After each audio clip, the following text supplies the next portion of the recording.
Hola, ¿qué tal? Vamos a empezar esta experiencia de formación en torno a la Biblia para los grupos de pastoral gitana que lo quieran utilizar en España, preparado por el Departamento de Pastoral con Gitanos de la Conferencia Episcopal Española. Vamos a comenzar esta formación intentando interpretar mejor los momentos más importantes que relata la Biblia. La Sagrada Escritura está basada en una serie de acontecimientos, de hechos que el pueblo de Dios ha vivido y que ha descubierto en ellos la presencia de Dios, como dice el libro del Éxodo, el brazo del Señor. Su fe era capaz de detectar a ese Dios que vivía invisiblemente entre ellos, que actuaba en su favor, que ponía en juego su poder, su misericordia, su sabiduría, para salvar al pueblo con el que había hecho una alianza inquebrantable. En este sentido podemos decir que toda la Biblia es historia de la salvación. Relata una serie de hechos interpretándolos no desde un punto de vista político, económico o social, sino desde el punto de vista de Dios. Esta lectura de la historia de la salvación debe ayudarnos a leer nuestra propia vida a la luz de la fe, a hacer el mismo ejercicio que hicieron aquellas personas que eran miembros del pueblo de Dios, intentar descubrir la presencia de ese Dios cercano en la historia de cada día, en nuestra historia personal y también en las cosas que pasan a nuestro alrededor. Vamos a entrar en el primer tema, que se refiere a la creación. Quizá en alguna ocasión alguna persona que se las puede dar de científico nos ha podido decir: pero ¿vosotros aún creéis que la creación sucedió como dice la Biblia? ¿No habéis descubierto que la ciencia tiene otras teorías distintas? Cuando nos hacen esa pregunta podemos responder con un poco de picardía: ¿pero te refieres a la narración del primer capítulo del Génesis o al segundo? Porque eso es una de las cosas que tenemos que saber. En la Biblia se nos cuenta la creación a través de dos relatos distintos.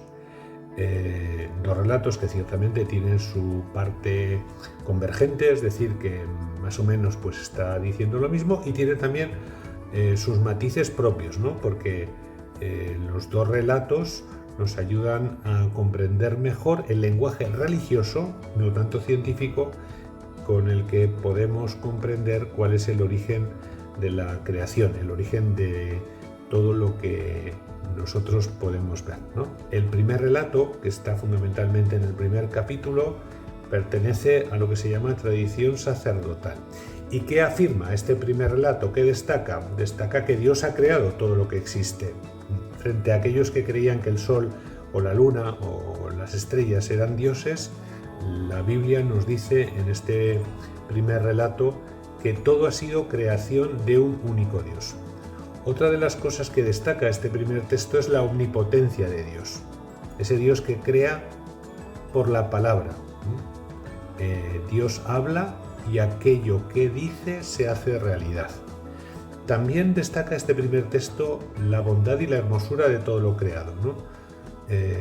Si nos fijamos, nos daremos cuenta que continuamente, como si fuera un estribillo, se va repitiendo: y vio Dios que las cosas eran buenas.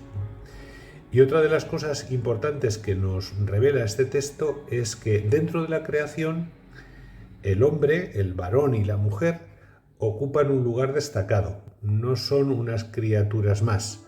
Dios se complace con el ser humano y dice que es muy bueno. Y añade que el hombre y la mujer están creados a imagen y semejanza de Dios. Finalmente, este texto destaca la grandeza y la sabiduría de Dios, porque Él es anterior a todo y Él trasciende todo lo que podemos ver.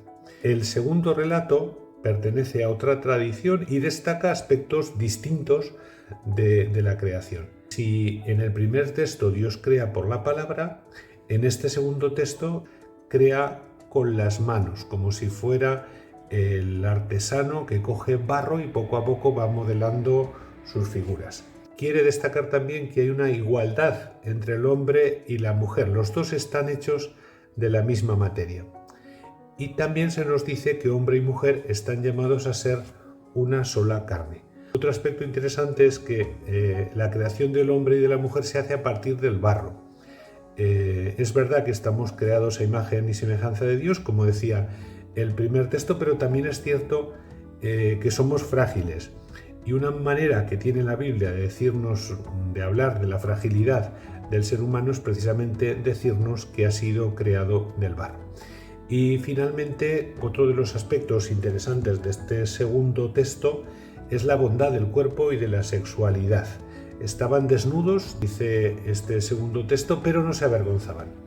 Apunta a un estado de inocencia en el que sin malicia y con mirada limpia nada entorpece la relación entre las personas tal como Dios las ha creado. Espero que cuando leáis estos textos no vayáis buscando detalles científicos, no vayáis buscando como un relato periodístico de las cosas que sucedieron en la creación, porque no pretende darnos esa información la Biblia.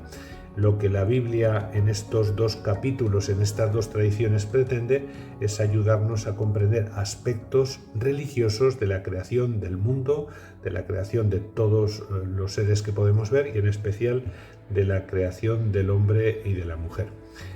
Estos textos nos invitan a darnos cuenta que aquella creación primera continúa, que Dios sigue sosteniéndonos, que Dios sigue recreándonos, que Dios cuida de sus criaturas, que no solamente puso en marcha este mundo y lo dejó para que se descarrile, no, Dios nos sigue cuidando.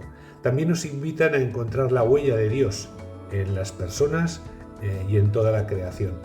Y por otra parte nos invitan, el Papa Francisco nos lo repite muy a menudo, sobre todo en la encíclica Laudato Si', a acoger y a cuidar esta casa común que ha sido creada no solamente para nosotros, sino también para las próximas generaciones. Un saludo muy cordial a todos.